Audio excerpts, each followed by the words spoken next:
Well, hello my favorite YouTube people, Staten here, Wallmasters. Wow, I'm super excited. We got a brand new robot from iRobot. This is the Roomba i4 Plus. What? The Roomba i4 Plus? That's craziness. Didn't they just come out with the i3 Plus like 2 or 3 months ago? And now they have the i4 Plus. Well, like the i3 Plus does have the self-emptying bin, and yes, there's a dirt detection sensor in the dustbin. So once it's full, it goes back to stock station, empty itself, and then return exactly where it left off. Alright, so we'll see what the i4 Plus is all about, and yes, it does have 20% longer battery life over the i3 Plus. That's the main difference.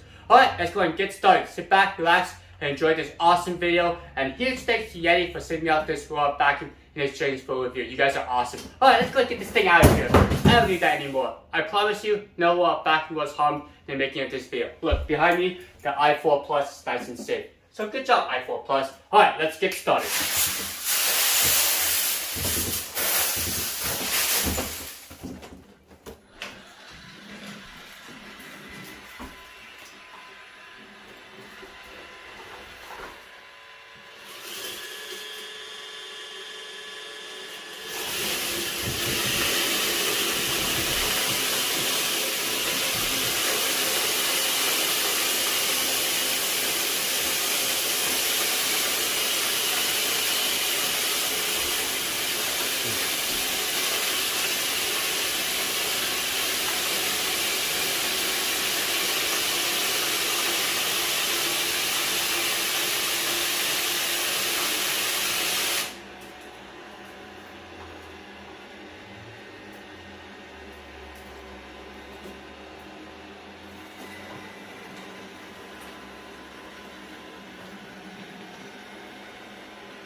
Okay, let's go and talk about the i4 Plus. It's basically identical to the i3 Plus, and basically the Plus means it comes with a self-emptying bin. Like the i3, you can get this robot vacuum without the self-emptying bin, and currently the i4 Plus is an Amazon exclusive. So when I did open up the box, the only thing that came with it was the docking station, the manual, and the robot vacuum itself. Nothing extra like filters or extra bags or anything like that. Okay, so iRobot likes to stick with the traditional design. They don't really stray far from different models, except for the S9, which is a D shape. But you can see that it works very well for iRobot. Also has a dual extractor bar design, now silicone, so it does a good job picking up the variety of dirt and debris. But one downside is the side brush does spin too quickly. That's something I've complained in my previous videos. So maybe someday iRobot may slow down the side brush, but I don't have high hopes for that.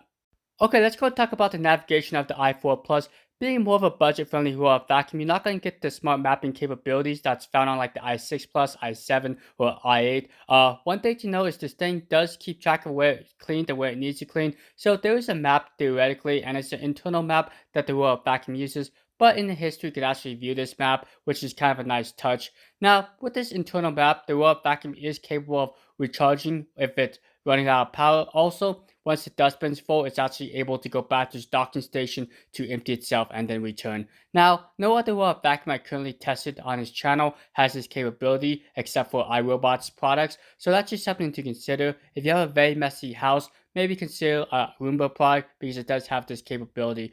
Okay, so once the Roomba's done in this room, it's going to go ahead and go on to the next room, and it just kind of does like a perimeter sweep to finish up the area.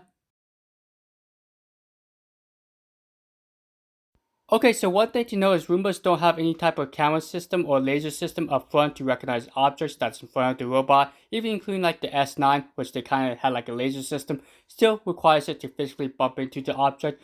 So with light objects, they have to physically move it, but I don't think it causes any damages. Just kind of pick up the area and you should be fine with the robot. Okay, so here's an example of the Roomba going back to its docking station. You can see this little blue icon on the top of the robot. That's letting you know that the dustbin's full and it's actually going to go back and empty itself. You can see that it's able to effectively go around this little obstacle course, so you shouldn't have any problems with the robot vacuum getting lost. Even like a complex course like this, the robot vacuum does a really good job keeping track of where it is and where it needs to go. So good job, iRobot. I think the navigation is pretty good for the technology.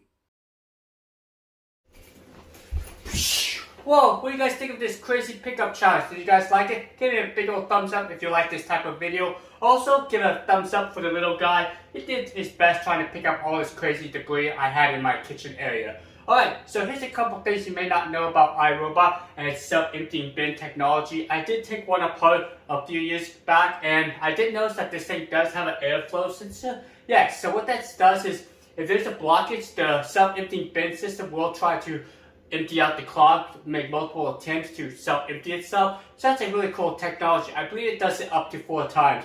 So you really will have a clog with this system. Also, there's some screws underneath the base plate, so if you do have a clog, you can easily remove the clog.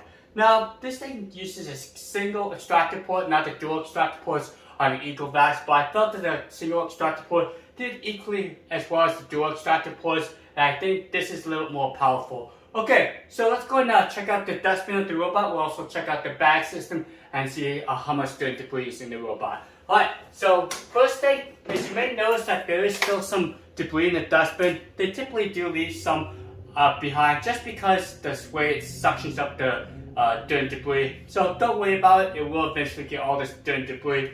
Now next, let's go and check out the bag here. So this is a disposable bag, and you can see that it's fairly heavy here. It's basically completely full. Look at this, guys. This is completely full right here. Let's go and empty it out. And you guys can see exactly how much dirt and debris is in here. Yep, I'm basically filling up my entire container here. I probably need to get another container. Hold on 1 second.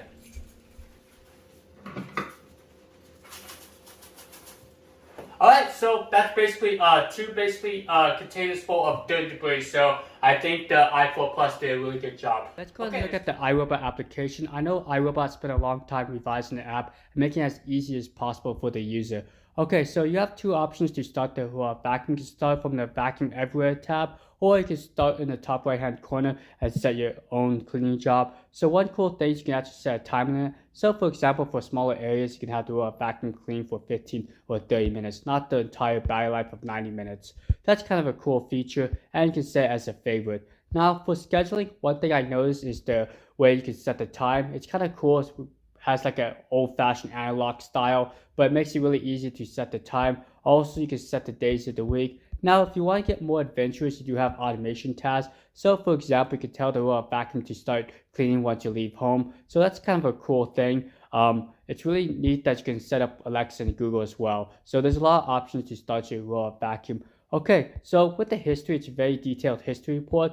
So for this cleaning challenge, you can see that this darker area, it was messier. Well, that's because I had a bunch of debris up in the beginning here, and towards the end of the area, well, it wasn't so messy, and that is reflecting in the map. And this kind of like open areas is the obstacles I placed down. So it's pretty accurate. Also, you do have the ability to see the time it took, how many times it emptied out, and also the area. Now, you also have metric option as well. So if you like metric, well, you do have that ability. Okay, so with messages, you can see any problems. So for example, if the vacuum got clogged or stuck, it will let you know in the messages area. And you do have robot settings, not a whole lot. Unfortunately, you can't change the power levels, and you can't do any of the smart mapping features with the i4 Plus. But you do have the locate my robot. So if you vacuum likes to play hide and seek, you can find your robot vacuum easy. Also, you can check the serial number, you can check the clean base software and all that if you wanted to see that. And if you worry about privacy, you do have the ability to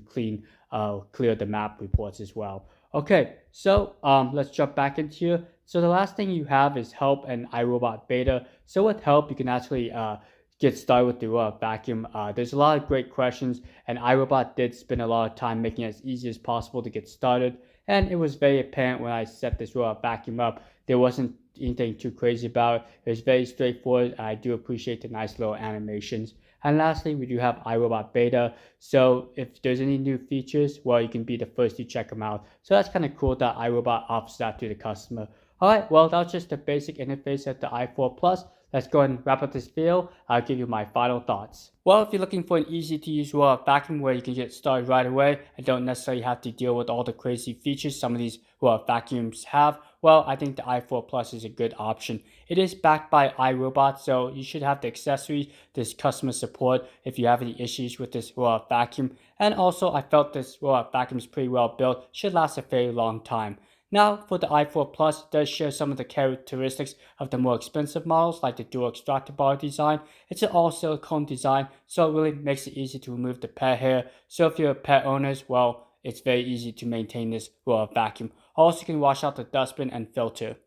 Okay, let's talk about some of the downsides. I think the price is one of the downsides. You are going to spend a little bit more on a Roomba, but again, you get what you pay for. Also, it is lacking some of the features which you could probably find on cheaper vacuums. For example, the smart mapping capabilities. Also, most of the vacuums I've tested have the ability to change the vacuum levels. Unfortunately, the Roomba doesn't have this option. Lastly, the side brush does spin too quickly in most scenarios, except for maybe carpet. You could benefit from a fast spinning side brush. So that's just something to consider when buying the i4 Plus. Well, I want to give you guys a big old shout out for sticking with me and watching this entire video if you guys are still around. So thanks so much. And give me a big old thumbs up if you found this video helpful or if you just like this style of video. And lastly, huge thanks to Yeti for sending me out this guy. You guys are awesome. I was not expecting that, but I really do appreciate that. Alright, have a great rest of the day. Be safe out there and stay tuned. I got a lot of great vacuums and new products coming out on my channel. See you later.